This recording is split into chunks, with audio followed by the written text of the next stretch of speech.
नमस्कार, मेरा नाम है डॉक्टर पुरु धवन और आज इस वीडियो में हम बात करने वाले हैं पॉलीसिस्टिक किडनी के बारे में। पॉलीसिस्टिक किडनी एक जेनेटिक बीमारी होती है जिसके अंदर किडनी के ऊपर सिस्ट बन रही होती है, गांठें बन रही होती हैं। तो इसकी फाइंडिंग हमें कैसे मिलती है कि पेशेंट को कैसे पता लगता है कि इसे पॉलीसिस्टिक किडनी हो रही है। अक्सर होता ही है कि कभी दर्द हुआ, हम अल्ट्रासाउंड करवाने गए पेट का, और पेट का जब हम अल्ट्रासाउंड करवा रहे थे, दर्द को हम देख रहे थे, तो हम देखते हैं कि किडनी के ऊपर बहुत सारी गांठें बनी हुई हैं, लीवर के ऊपर गांठें बनी हुई हैं। जब ये गांठें किडनी के ऊपर बनती है तो किडनी का साइज बदलना शुरू हो जाता है। नॉर्मली हमारी किडनी का साइज होता है 10 सेंटीमीटर यानी 100 मिलीमीटर के आसपास। पर जब उसमें गांठें बननी शुरू होती है, अल्ट्रासाउंड में हम उसका साइज देखते हैं तो उसका size 13 centimetre, 15 centimetre, 20 centimetre, 22 centimetre तक मैंने देखा हुआ है कि किडनी का साइज इनलार्ज हो जाता है। अगर 10 सेंटीमीटर की किडनी 20 सेंटीमीटर की हो जाएगी तो साइज में वो दुगुना हो गई। अब जब ये सिस्ट बन रही होती हैं, अब सवाल उठता है ये बन क्यों रही हैं। तो जो पॉलीसिस्टिक किडनी है वो दो टाइप में डिफाइन की जाती है। पहला है ADPKD यानी A for autosomal, D for dominant polycystic kidney disease, यानी एक ऐसी बीमारी जो आपको अपने परिवार से मिल रही है, माता पिता में किसी को रही होगी, उनके परिवार में किसी को रही होगी, जो आनुवंशिक तरीके से आपके शरीर में आ रही है। अब आनुवंशिक बीमारी क्या होती है, कैसे होती है? जैसे आपकी आंखों का रंग है, अगर आपके आंखों का रंग भूरा है तो ये आपको अपने माता पिता में से मिला हुआ है। अगर किसी की आइज़ ग्रीन है तो माता पिता में से किसी की आइज़ ग्रीन होने के चांसेस बहुत ज़्यादा होते हैं। यानी जो हमारे शरीर बना है, जिस तरह से वो दिख रहा है, जिस तरह से हमारे शरीर पे बाल आ रहे हैं, जिस तरह से हमारी नाक की शेप है, आँखों का कलर है, उँगलियाँ हैं, सब कुछ आपको एक तरीके से परिवार से मिल रहा होता है। अब अगर उसमें किसी टाइप का फॉल्ट हो तो बीमारियां भी इसी तरह से हमें मिल जाती हैं। अगर किसी की जीन्स में ऐसा आ रहा है कि किडनी के ऊपर गांठें बनेंगी, लीवर के ऊपर गांठें बनेंगी, तो हम उसे रोक नहीं सकते। रोक क्यों नहीं सकते? क्योंकि वो जीन्स में है, डीएनए में, हर एक सेल के अंदर वो इनकोडेड है कि वो किडनी के ऊपर गांठें बनाएगा ही बनाएगा। तो वहां पर क्या हो दिक्कत होती है कि इस बीमारी को रोक पाना बड़ा मुश्किल है, अभी तक इम्पॉसिबल है कि कोई पॉलीसिस्टिक किडनी में सिस्ट को गायब कर दे। क्योंकि सिस्ट यहाँ जो बन रही है वो नेचुरल है, वो प्रोसेस में है, वो सब में देखने को नहीं मिलती। जैसे ग्रीन आइज सब में देखने को नहीं मिलती है ना, सबके पास आंखें ग्रीन नहीं है, ब्लू नहीं है। इसी तरह से किडनी के ऊपर जो गांठें बन रही हैं वो आपको परिवार से मिल रही हैं। तो यहाँ पर जो मेडिसिन का जो रोल है वो बदल जाता है। यहाँ पर मेडिसिन का रोल हो जाता है वो है मैनेजमेंट का। एग्जाम्पल से समझाने की कोशिश करता हूँ। आपकी नाक की शेप है, अब कोई भी डॉक्टर इस नाक की शेप को दवाइयों से ठीक नहीं कर सकता, चेंज नहीं कर सकता। जैसे मेरी मोटी सी है, मैं इसे पत्ता लंबा करना चाहूँ, दवाइयों से हो पाएगा? नहीं हो पाएगा। तो प्रॉब्लम ये है कि इसके लिए मुझे सर्जरी करवानी पड़ेगी क्योंकि यहाँ का स्ट्रक्चर चेंज करना है। इसी तरह से जब किडनी के ऊपर गांठें बननी शुरू हुई तो किडनी का स्ट्रक्चर चेंज हो गया।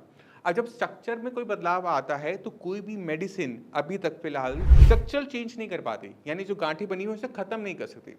मगर ये जो गांठें होती हैं इनके अंदर फ्लूइड यानी लिक्विड भरा हुआ होता है। अब ये जो लिक्विड भरा हुआ है, इस लिक्विड को अगर हम कंट्रोल कर लें, क्योंकि हम गांठ का तो कंट्रोल नहीं कर सकते, बट गांठ के अंदर अगर लिक्विड है उसकी ड्रेनेज को हम कंट्रोल कर ले, तो हमें फायदा क्या होता है कि किडनी का जो साइज है वो या तो बढ़ना बंद कर देता है और कुछ हद तक वो छोटा होना शुरू हो जाता है, क्योंकि उसके अंदर पानी कम हो गया है। अगर वो लिक्विड फ्लूइड कम हो रहा है, किडनी का साइज स्टेबल हो गया, ये कम होना शुरू हो जाता है, तो किडनी के अंदर जो काम करने वाले जो यूनिट्स हैं जिन्हें हम नेफ्रॉन्स कहते हैं, उन पे दबाव कम होना शुरू हो जाता है। और दबाव कम होने शुरू होने की वजह से क्या होता है कि हमें क्रिएटिनिन लेवल, यूरिया लेवल पहले से बेटर देखने को मिलने शुरू हो जाते हैं। बहुत ज़्यादा डाउन नहीं जाते, कुछ हद तक वो डाउन जाते हैं। जैसे मान लो कि किसी का क्रिएटिनिन लेवल 6 है तो वो नॉर्मल नहीं होगा। 6 की क्रिएटिनिन को पॉलीसिस्टिक किडनी के पेशेंट के अंदर आप 5 कर सकते हो, 4 कर सकते हो और उसको स्टेबल कर सकते हो। अब ये जो स्टेबल, आप सोचोगे कि स्टेबल, हमें स्टेबल करने के लिए हम ट्रीटमेंट थोड़ा ले रहे हैं। स्टेबल करना इसलिए ज़रूरी होता है क्योंकि अगर आप उसे स्टेबल भी कर लेते हो और लंबे टाइम तक उसे स्टेबल रखते हो तो फ़ायदा क्या होता है कि लंबे टाइम तक आप किसी और कॉम्प्लिकेशन से बच जाते हो। आपने किडनी के साइज को होल्ड कर लिया, मान लो सपोज करो आपकी एज है 50s में, 60s में आपको पता लगता है कि आपको पॉलीसिस्टिक किडनी है। अब 60s के पेशेंट को अपनी बॉडी को 20 साल सही तरीके से चलाना है।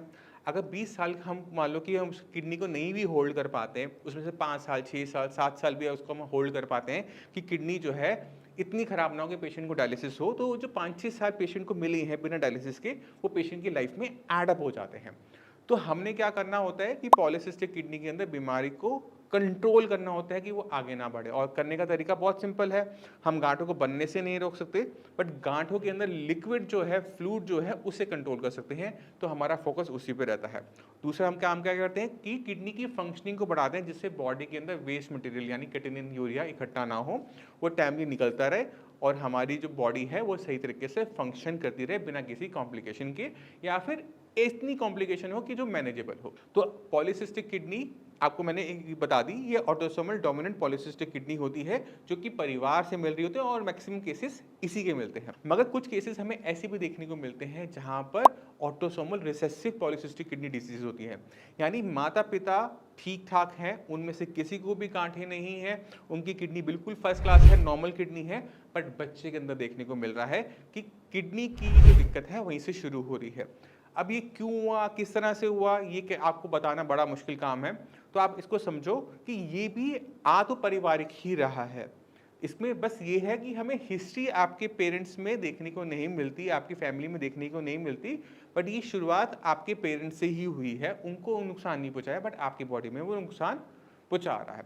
तो ऑटोसोमल रिसेसिव के अंदर भी सेम ट्रीटमेंट होता है, बस सारा सा फर्क ये होता है कि जब हम पर्चे पे लिखते हैं, एक में लिखते हैं ऑटोसोमल डोमिनेंट ADPKD, अगर आपके फैमिली में किसी को नहीं है तो हम लिखते हैं autosomal recessive polycystic kidney disease. अब इतने सारे पेशेंट हमने इतने 7 सालों में देखे हैं कि मैं आपको बता सकता हूं कि वो इस पॉलीसिस्टिक किडनी को भी 3 कैटेगरी में हम डिफाइन कर सकते हैं। एक है aggressive type of polycystic kidney disease, जहां पर जो सिस्ट बनने की दिक्कत है वो बहुत जल्दी शुरू हो जाती है, और वो शुरू होती है 20s एंड 30s के अंदर। यानी अगर आपकी उम्र 25 साल है और आपको पता है कि आपकी किडनी के गांठें बननी शुरू हो गई, ये एग्रेसिव टाइप का पॉलीसिस्टिक किडनी डिजीज आप मान सकते हो। अगर वहीं पर आपकी जो ये दिक्कत हो रही है वो 40s एंड 50s के आसपास हो रही है, तो ये माइल्ड टाइप का होता है।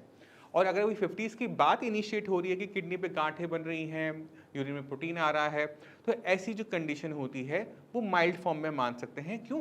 क्योंकि आपकी जो बॉडी के जितने बाकी ऑर्गन्स हैं उनकी जो एज है वो 80 के आसपास होती है, 80-90s के आसपास होती है। तो अगर आपका एग्रेसिव टाइप का पॉलीसिस्टिक किडनी है, बहुत जल्दी इनिशिएट हो गया, तो अगर 20 साल में कुछ हो रहा है तो 80 तक पहुंचने के लिए बीच में 60 साल है। अब 60 साल एक खराब किडनी के साथ निकालना बड़ा मुश्किल काम है। तो यहाँ पर क्या है, बीमारी एग्रेसिव है। यहाँ पे पेशेंट की एज हमें कम देखने को मिलेगी। कितनी देखने को मिलेगी? 40s एंड 50s में पेशेंट को दिक्कत बढ़िया हो जाती है।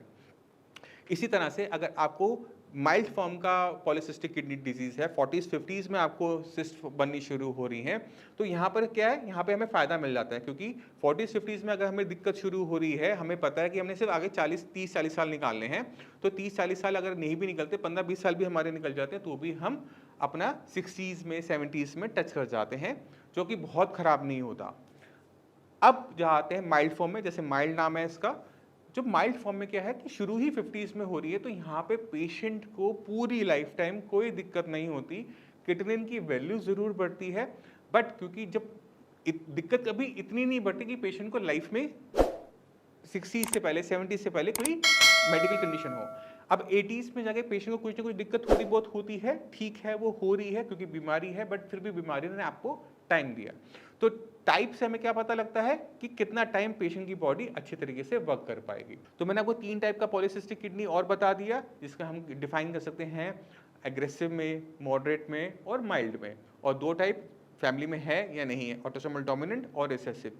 फिर भी माइंड में कोई डाउट है, कुछ पूछना चाहते हो, डॉक्टर्स अवेलेबल हैं, मैं अवेलेबल हूँ, और हम मिलकर इस प्रॉब्लम में आपकी मदद कर सकते हैं। इसी के साथ आप सभी से मैं चलने की आज्ञा चाहूँगा। मिलते हैं अगली वीडियो में, तब तक के लिए नमस्कार।